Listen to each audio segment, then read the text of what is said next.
ஏன் தேவனால் நன்மையை பெற முடியலன்னா நம்ம கிட்ட இன்னும் சில தீமைகள் இருக்கிறது. இருதயம் இன்னும் செம்மையாக்கப்பட வேண்டியவைகள் இருக்கிறது. இருதயத்துக்குள்ளே மாறுபாடு இருக்கிறது. அன்பு உறவுகளே, கர்த்தராகிய இயேசுவின் இனிய நாமத்தில் மனதார வாழ்த்துக்கள். ஏசப்பா உங்களை ஆசீர்வதிப்பாருங்க. சங்கீதம் 125:4 கர்த்தாவே நல்லவர்களுக்கும் இருதயத்தில் செம்மையானவர்களுக்கும் நன்மை செய்யும். இன்றைக்கு இந்த வார்த்தையை உங்களை பார்த்து சொல்றேன்.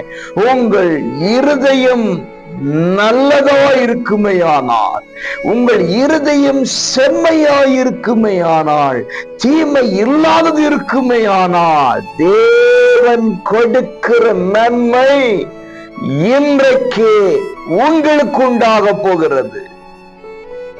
நம்புறீங்களா? நம்புறீங்களா?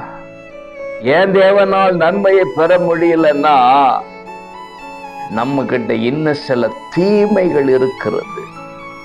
இருதயம் இன்னும் செம்மையாக்கப்பட வேண்டியவைகள் இருக்கிறது. இருதயத்துக்குள்ளே மாறுபாடு இருக்கிறது.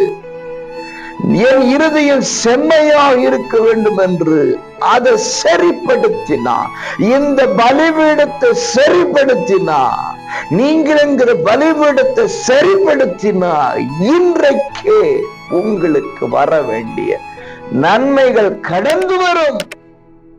மாற்று கருத்தில்ல. இப்ப சரி பண்ணுங்க, இன்றைக்கே நன்மை பெற்றுக் கொள்ளுங்க.